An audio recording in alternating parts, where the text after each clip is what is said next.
most amazing drone ever! Do you want a drone with a fast recharge time? Do you want a drone that's easy to fly? Well, this is not that drone. Okay, I realize that sounds a bit pessimistic, but the reality is that this drone has a completely different purpose and application than other drones that I've used. This is a completely manual, affordable, brushless RC quadcopter with an entirely different consumer in mind. And because of that, I've had to adjust my perspective on it a little. Lowering expectations. Expectations lowered. All right, let's review this thing. It retails for $130 on Amazon.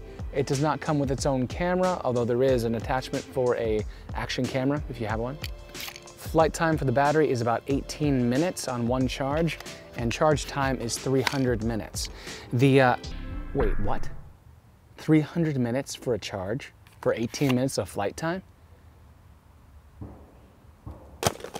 When you're talking about a charge that's 20 times longer than the flight time that it allows for, that could be a deal breaker for me. Now, they also asked me if I wanted to try their waterproof case for this Bugs 3 unit. I said, sure, why not?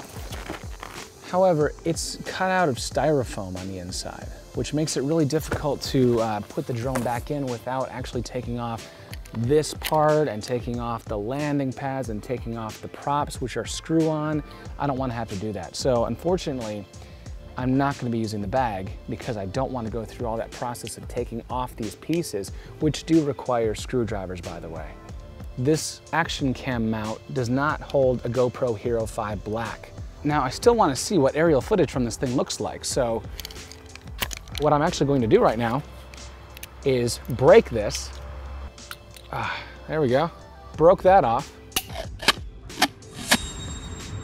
Now, adding a GoPro to this has added significantly to the weight, so I'm willing to bet that I don't have 18 minutes of flight time anymore. You have your flight sticks, you also have your on and off, as well as a couple different buttons for calibration and customization there. The back, oh look, another screw. The throttle is not center sprung. So that is where a lot of the flight challenge comes into play when you're trying to hover at a distinct altitude and not waver from that. And that's where the challenge comes into play. This drone is challenging to fly. First off, I'm not gonna fly with the GoPro. Now, you started off with the battery unplugged from the drone. You take your controller here, press your red button, turn on the controller.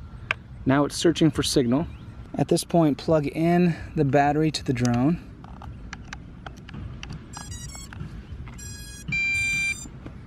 So now throttle down and press the red button once, and we have our prop spinning. Now all we have to do is throttle up and we'll have flight.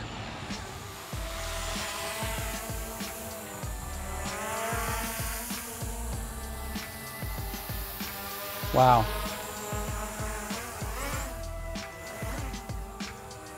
So there's the characteristic Bugs 3 bounce. Throttle is not center sprung, and so I'm constantly trying to find the sweet spot of where that should be to keep it hovering. I'm not sure if I'm gonna be, hey, I did it. Wow, go ahead. Okay, I put the GoPro in. Let's see what the video looks like with an action cam.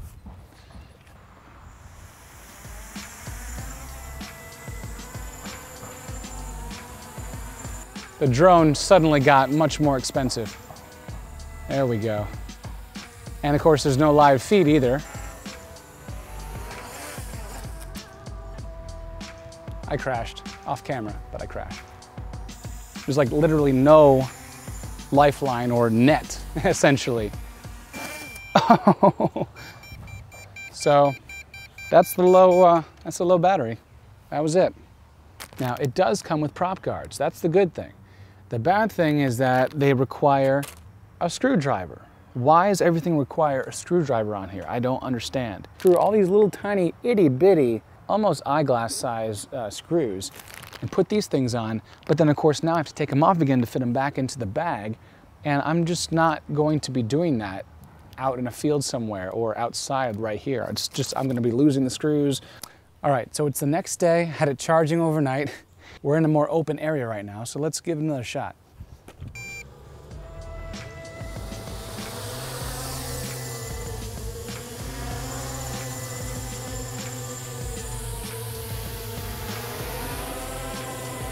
Wow. The wind is sure giving me a hard time, but it's challenging. It's actually pretty cool.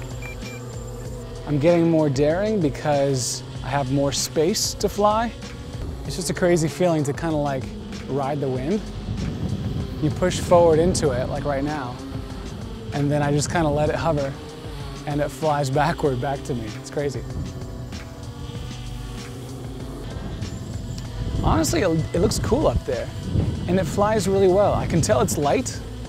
I can tell that the motors don't have a whole lot of power, but it's stable, and I haven't felt like I was gonna lose it at any point.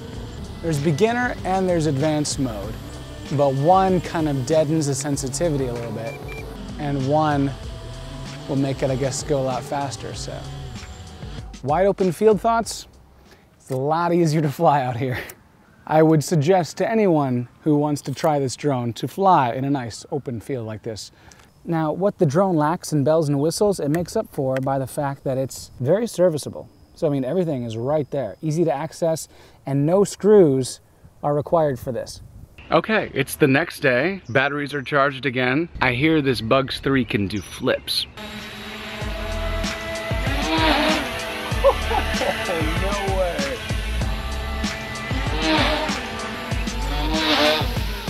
What?